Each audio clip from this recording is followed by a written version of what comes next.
আসসালামু আলাইকুম। এই এয়ারফোর্টের ভিতরে 2024 সালে সবই ঠিক আছিল। আজকে 2025 সালে এক নতুন দরবেশ বাবার আগমন হয়েছে।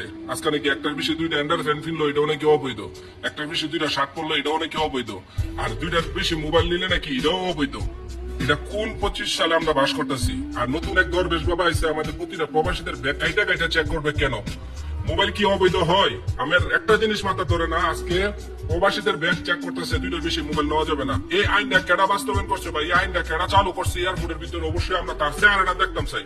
আজকে শুধু মোবাইল আর দুইটা আন্ডার ফ্যান দিল নাকি এটাও অবৈধ হয়ে যায়। মোবাইল দুইটার বেশি নিলে এটাও অবৈধ হয়ে যায়। এই নতুন এক দরবেশ বাবা আইছে, আইসেরা এয়ারপোর্টের পুরা চেঞ্জ করে নিতেছে। আর এটার পিছনে কেডা আছে, কেডা এটা দিতেছে, এটা অবশ্যই তদন্ত করতে হবে। আমার কথা হচ্ছে, তোমরা অবৈধ মাল পাইলে অবশ্যই তাদেরকে আইনের আওতায় নিবা। প্রবাসী হোক, আমাদের কোনো দুঃখ নাই। তবে মোবাইল তোমাদের কারণে আজকে অবৈধ হয়ে যাইতেছে। মোবাইল তোমাদের কারণে আজকে রুকায় নিতে হইতেছে কেন? একটা প্রবাসী দুইটা মোবাইল চালা, আর যখন বাড়িতে যায় তখন সে নতুন দুইটা কিনে ঘরের জন্য, তাহলে তার কাছে অলরেডি 4টা হয়ে যায়। আমিও 24 সালে যখন বাড়িতে গেছি 4টা মোবাইল নিতে পারছি। তো আজকে 25 সালে আপনারা আইসা প্রবাসীদের ব্যাগ কাইটা কাইটা চেক করবেন, মোবাইল দুইটার বেশি নেওয়া যাবে না। এটা আপনাদেরকে কেডা দিচ্ছে এই সিদ্ধান্তটা? ডক্টর ইউনূস সাহেব দিছে না কোনো উপদেষ্টা দিছে? আপনারা বলেন। আজকে প্রতিটা প্রবাসী আপনারা অবশ্যই এই বিষয়ে কিন্তু সচেতন হতে হবে এবং কি প্রতিবাদ করতে হবে। আর যদি তারপরও সোজা না হয়, তাহলে ওই স্বৈরাচার সরকারের মতনই আমাদের টাকা দেওয়াবদ্ধ করে দিতে হবে।